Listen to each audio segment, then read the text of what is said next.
Welcome to Brum's the Word from Anything But Footy. We're in Birmingham for the Commonwealth Games 2022. I'm Michael. And I'm John. Another astounding night in athletics. We thought the first night was special, but tears of joy were flowing for two of British athletics' biggest stars. Scotland's Eilish McColgan matching her mum Liz's achievements at the Commonwealth Games. And Katerina Johnson-Thompson putting the despair of Tokyo behind her by retaining her heptathlon title that she first won in Gold Coast in 2018. We'll hear from Eilish in a moment, but first KJT off the back of a PB in the javelin. Commonwealth champion again. Yeah, no, it means the world, and especially to do it in front of a home crowd is just so special to me, and it's memories that, will stay with me for a lifetime. And what does it mean to you after some of the challenges that you've been through with your career in recent times? Yeah, no, it means a lot. It means that I was able to complete one and be able to respond and be competitive. I needed to do this, and I needed to get back out there. And, I've put myself out there a lot this year in different competitions, knowing that I wasn't 100% fit, but, willing to just put that work in, and to see it pay off means a lot to me. You're a bit tearful. Yeah. Why? Just the occasion.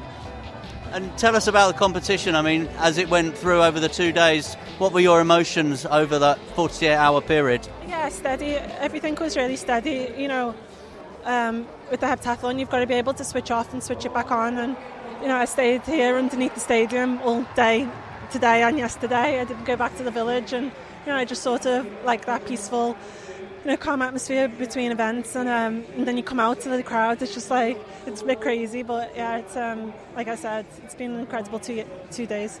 With Oregon and with this, was there a target? Was there one that you thought maybe this was going to be your event? I always aim to do well at this event. Obviously I wanted to do better in Oregon, and then just try and be competitive here. But it's sport, it's unpredictable, and I'm just happy I was able to come away with gold in one of the competitions. And you're top of the Commonwealth, but British heptathlon is looking in pretty good shape at the minute as far as the results here are concerned. Yeah, 100%. And, we've even got some girls who are out injured who could, also challenge too. So, yeah, when I retire, in a couple of years, maybe 4 years or 2 years, you've got a lot of people to root for still. Well done, congratulations. The women's 10,000 metres first came into the Commonwealth in 1986, and home girl Liz Lynch won it in Edinburgh. 4 years later, after getting married, she won it again. Liz McColgan defending that title. There's only been 10 gold medals given out, and now after Eilish McColgan's games record in the Alexander Stadium last night, the McColgans have won 3 of them. Eilish, reflect on that as a evening's work.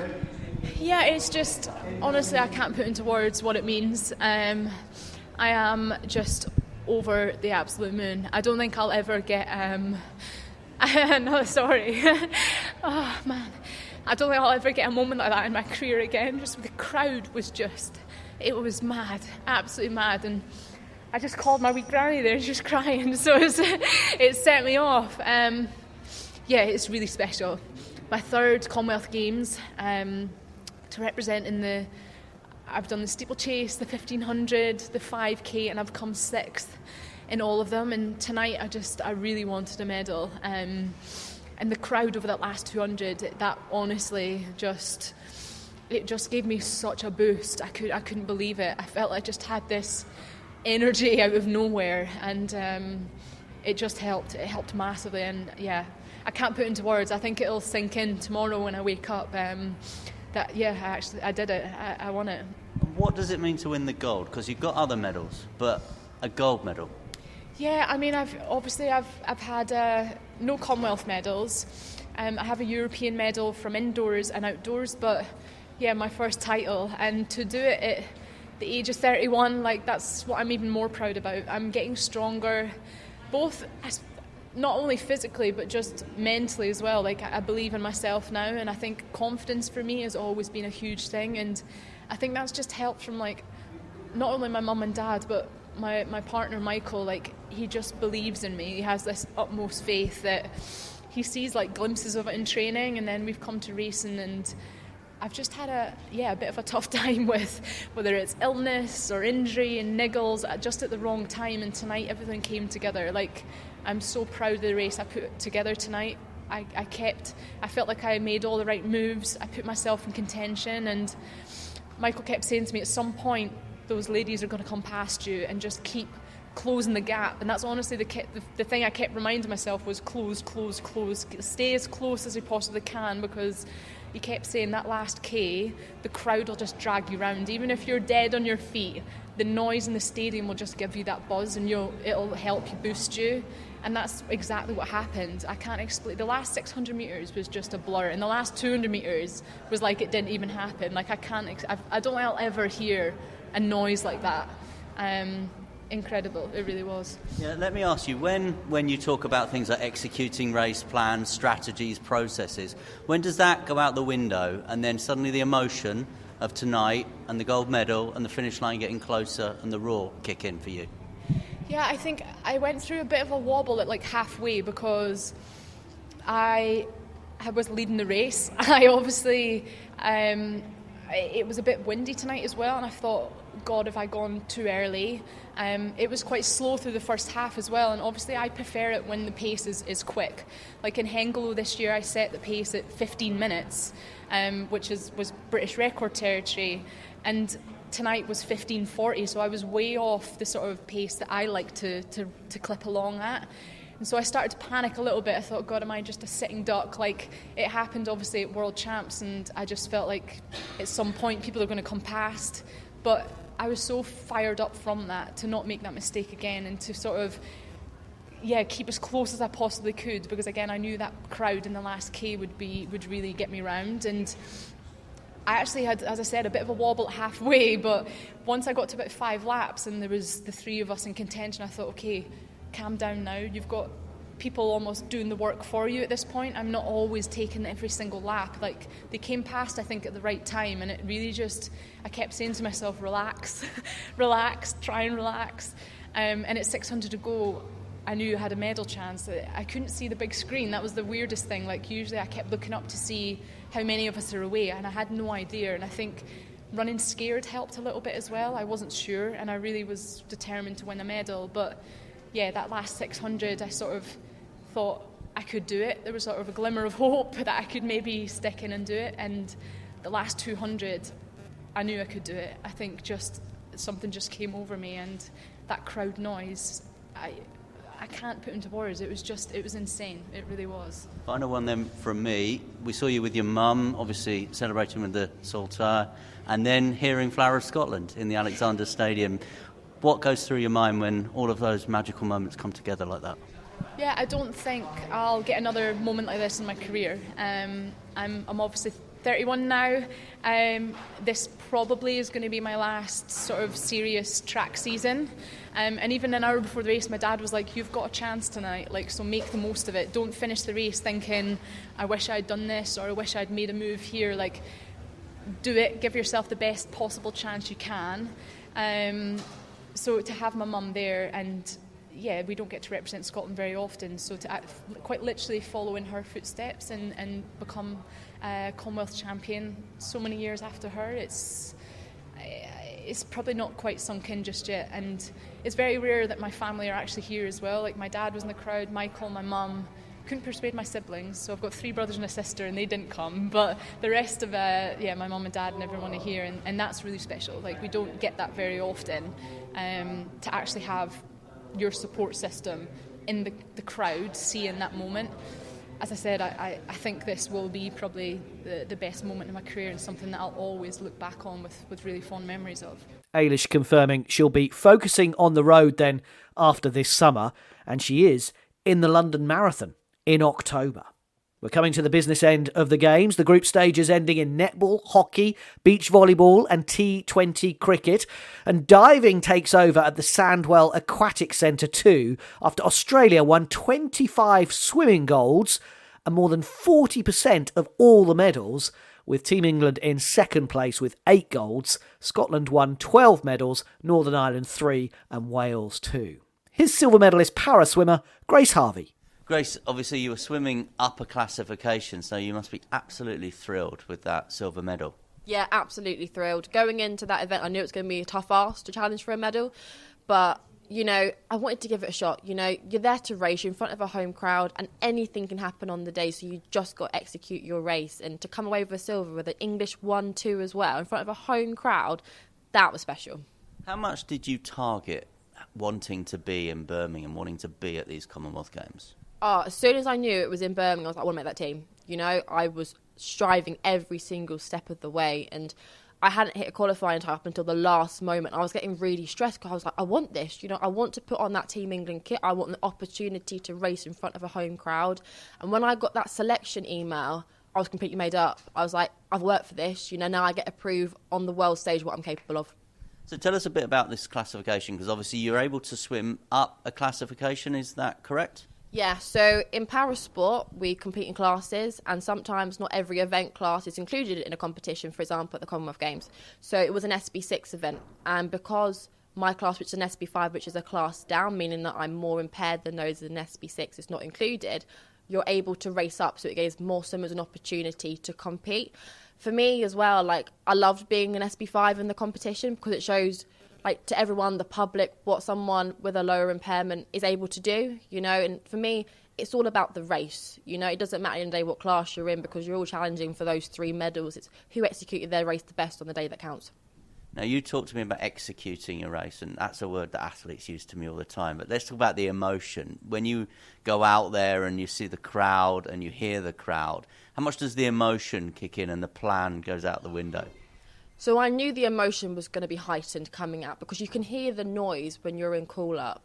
And typically I walk out for a race with my goggles on. I'm very focused, you know, I'm thinking too much, I think, about what it is that I want to do. And I was sat there and I was like, you know what, I'm going to keep my goggles on my head. I want to come out, I want to look at the crowd, I want to hear that noise, and I want to buzz off that, you know.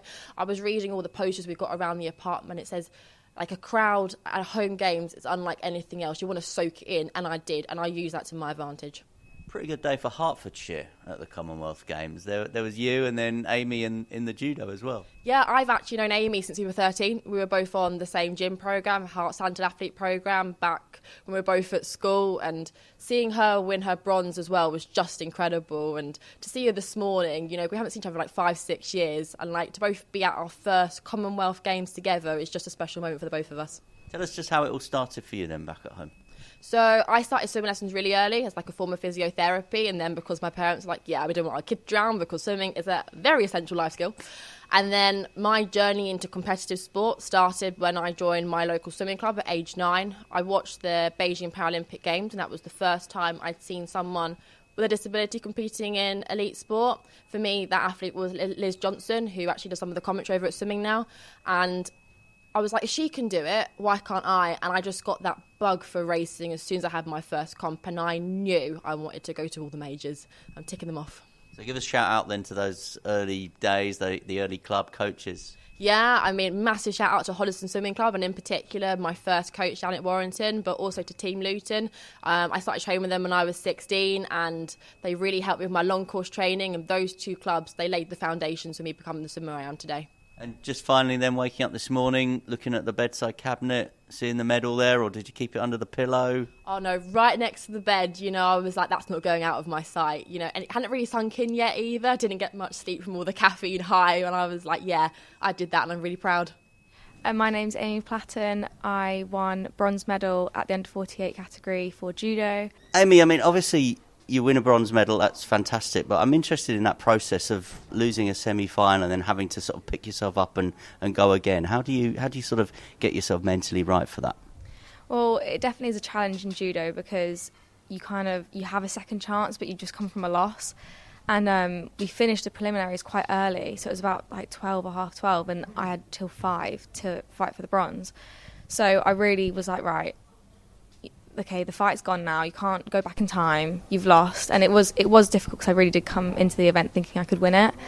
But you just have to gather yourself and relax, chill out and think, right, it's not over yet, the competition's not over yet, you've still got another chance, and don't let this bronze fight, you know, this is your fight now.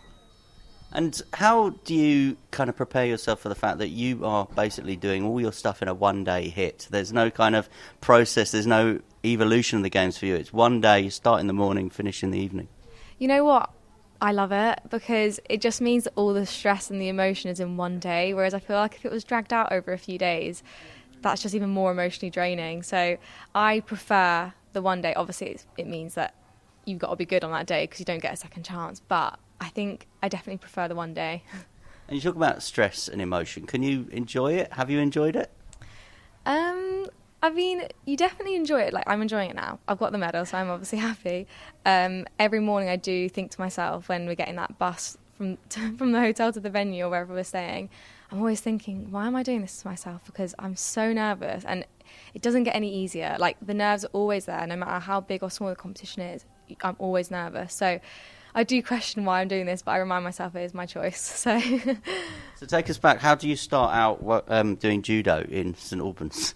Well, actually, my dad used to do it, and he used to always go on about this amazing sport, judo. So I was like begging him to let me start, and he actually didn't want me to start too early because he didn't want me to get bored. Couldn't be more wrong. So yeah, he just kind of got me into it, went to the local club in St Albans, and just fell in love with the sport from there. So where was that local club? What can you tell us about it?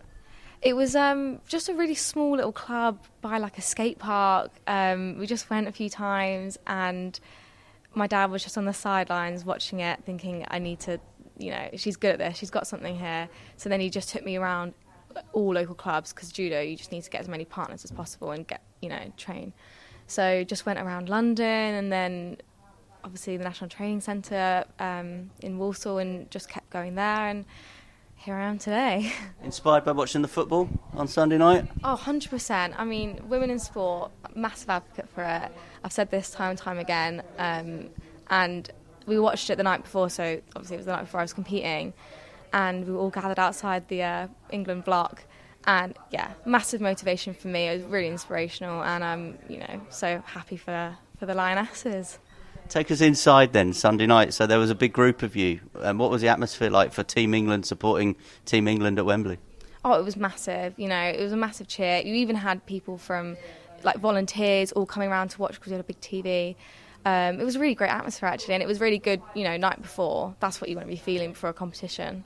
And just finally then, what does it mean to you to have the bronze?